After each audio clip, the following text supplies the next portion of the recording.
Bismillahirrahmanirrahim. Assalamualaikum warahmatullahi wabarakatuh. Alhamdulillah wa syukurillah. La haula wa la quwata illa billah. Rabbi shrahli sadri wa yassirli amri wahlul 'uqdatam min lisani yafqahu qauli, amma ba'du.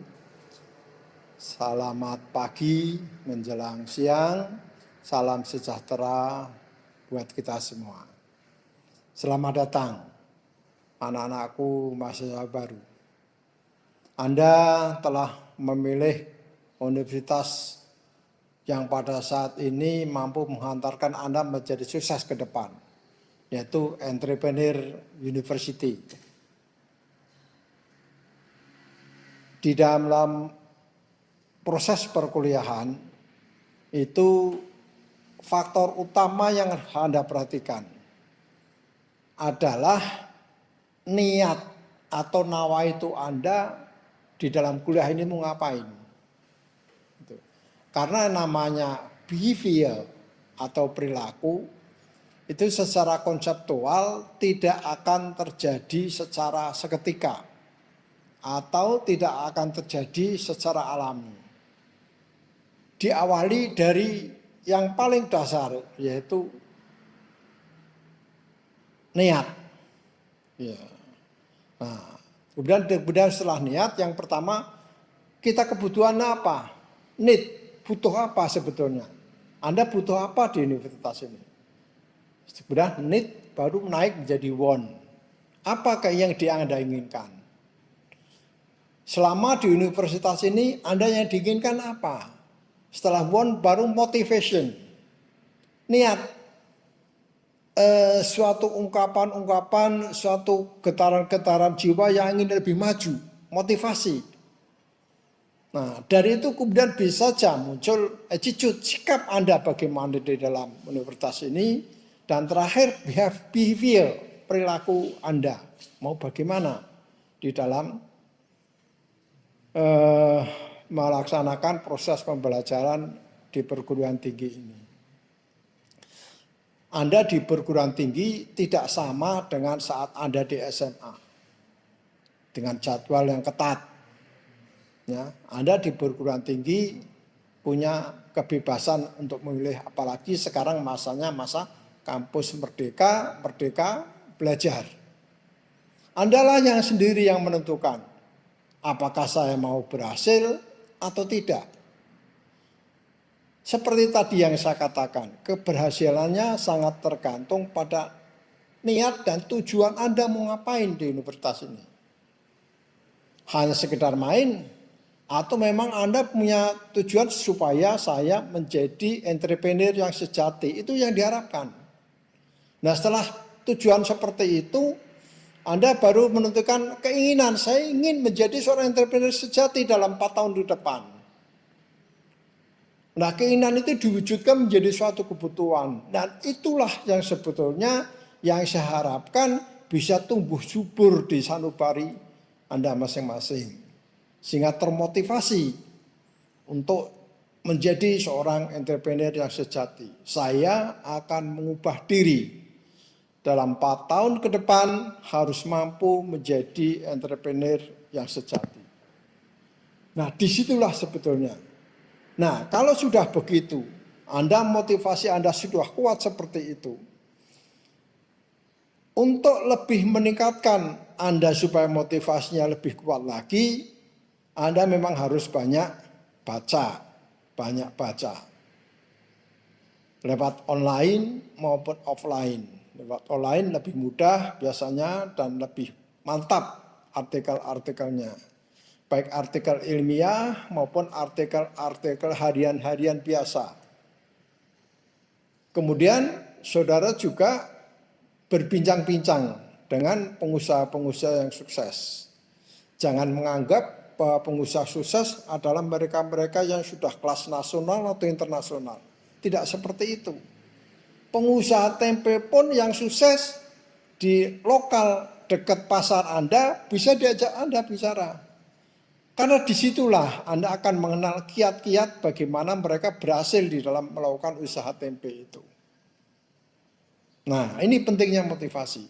Dan motivasi itu setelah Anda tumbuh subur yang dipupuk dari dalam maupun dari luar dari banyak baca buku dan juga wawancara dengan pengusaha-pengusaha yang berhasil sekalipun kelas lokal, timbullah suatu kesuburan motivasi Anda. Motivasi inilah yang sebetulnya sangat menentukan keberhasilan Anda di dalam proses pembelajaran selama 4 tahun di Universitas ini. Ya. Anda mengenal ada motivasi achievement. Apa itu motivasi achievement? Adalah motivasi yang selalu ingin unggul dibanding teman dalam satu lingkup sosialnya. Saya harus lebih unggul daripada teman-teman saya di dalam lingkup sosial saya bergaul. Itu bukannya berarti Anda harus menyepelekan teman Anda. Salah itu. Justru unggul itu yang artinya unggul bukan berarti merendahkan yang lain. Tapi justru unggul dengan cara tetap menjaga harga diri teman-teman Anda. Tapi Anda harus saling unggul. Unggul dengan cara apa? Tadi banyak belajar, banyak diskusi dengan teman. Nah, ini motivasi achievement. Kalau motivasi achievement ini Anda merasa kurang, Anda tidak akan bisa berhasil. Tidak mungkin Anda akan berhasil. Maka yang pertama Anda pupuk adalah motivasi achievement di dalam hati sanubari Anda sendiri. Itu yang perlu Anda lakukan. Setelah motivasi ini bisa berhasil, banyak cara untuk bisa menggali proses pembelajaran yang ada di sini menjadi lebih baik. Yang pasti, pupuklah motivasi achievement itu. Yang dua, selalu bergaul dengan teman-teman yang ada di universitas maupun teman-teman di lingkungan sosial Anda hidup di mana Anda berada. Ini penting. Ya, karena dengan lingkungan sosial seperti itu terkadang akan menemukan pengetahuan-pengetahuan yang sangat berguna di dalam Anda menempa diri Anda sendiri. Itu jangan lupa. Itu. Nah, setelah motivasi Anda kuat, selalu subur, dipupuk setiap hari, setiap bulan, setiap tahun, wah proses pembelajaran akan Anda mudah dengan ini. Karena apa? Karena sebetulnya ilmu yang diberikan oleh dosen atau materi yang diberikan oleh dosen di Mbah Google sudah ada.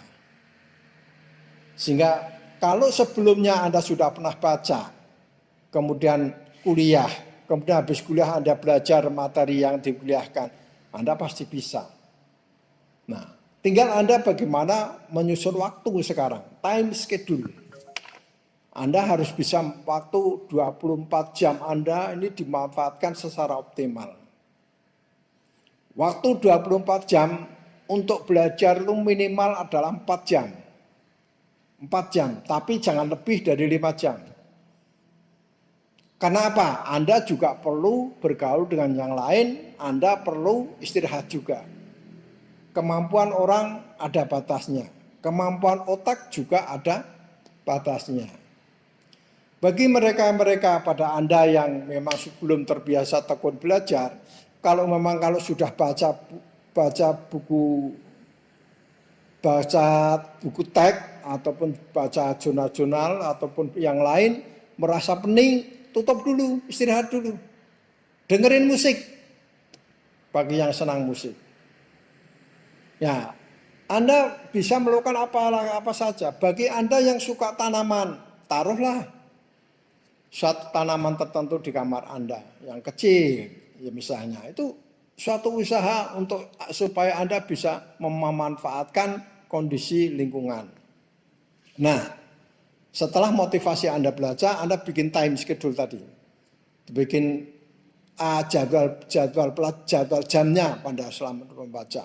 Kapan Anda bangun pagi, kemudian kapan Anda sholat, kapan Anda mengaji, baca Quran, kapan Anda belajar, itu semuanya ditulis di situ. Kapan Anda mau bergaul dengan teman juga ditulis di situ. Kemudian kapan Anda mau pacaran, silahkan. Itu memang proses alami. Tapi Saat-saat waktunya pacaran, ya pacaran. Kalau pacaran Anda datang di saat waktunya Anda belajar, maaf saya lagi belajar, Anda harus pulang. Misalnya kayak gitu. Taati itulah jadwal pelajaran yang Anda bikin. Kalau Anda bisa mentaati jadwal kehidupan Anda 80% aja, sukses 4 tahun hanya menunggu waktu. Tapi kalau jadwal ini dibuat kemudian hanya dibuat doang, tidak diaplikasikan, Anda tidak bisa mentaati jadwal yang Anda buat, sudahlah. Anda akan mengalami kegagalan yang sangat menyakitkan. Ini yang perlu. Tumbuhlah motivasi. Motivasi inilah yang paling penting di dalam Anda untuk mencapai proses pembelajaran. Yang lain-lain mudah nanti bisa dikomunikasikan dengan dosen. Karena dosen sudah saya mintakan untuk selalu terbuka baik dengan mahasiswanya. Hal yang tidak jelas silahkan tanya pada dosen. Maaf Pak, maaf Bu, saya tidak jelas tentang materi ini. Silahkan. Dosen yang baik, kalau memang dia tidak bisa, dia akan minta waktu. Saya minta waktu untuk bisa menjawabnya. Karena dosen adalah manusia, bukan malaikat yang semuanya serba tahu. Ya, bukan, dosen adalah manusia biasa. Nah, kalau kita bicara dengan peluang kerja, peluang kerja sebetulnya yang paling besar proporsinya adalah ada di Anda sendiri. Kalau capability Anda baik, capability itu kemampuan, kapasitas. Kalau capability Anda baik, capability sumber daya manusia Anda baik, peluang kerja pasti banyak. Pasti itu tidak mungkin enggak. Tapi kalau capability Anda jelek, ya peluang kerja sedikit. Tergantung Anda sendiri. Nah, selama 4 tahun ini, kalau Anda bisa tertib di dalam melakukan jadwal kehidupan Anda sehari-hari yang telah Anda buat, ini suatu langkah utama menunjukkan bahwa capability Anda adalah sangat baik di dalam perilaku manusia. Tertib. Nah, hal yang lain, kalau di samping capability, di dalam capability itu ada motivasi bekerja yang baik, ada yang jujur, ada tepat waktu atau disiplin, semuanya ada di capability itu. Nah, kita kadang ada suatu istilah, keberhasilan seseorang, ya, baik di dalam belajar maupun di dalam bekerja, itu tidak hanya ditentukan oleh aspek intelektual poin saja, ya, tidak ditentukan oleh IQ Anda sendiri saja. Ya, tapi ada faktor lain yang sebenarnya juga faktor emosional. Jadi sekali lagi keberhasilan Anda belajar atau keberhasilan Anda bekerja tidak hanya ditentukan oleh intellectual quotient Anda sendiri atau IQ Anda sendiri, tapi ditentukan oleh termasuk juga di samping IQ adalah motivasi sosial. Social question itu Anda sendiri di mana itu social questionnya, besar atau tidak?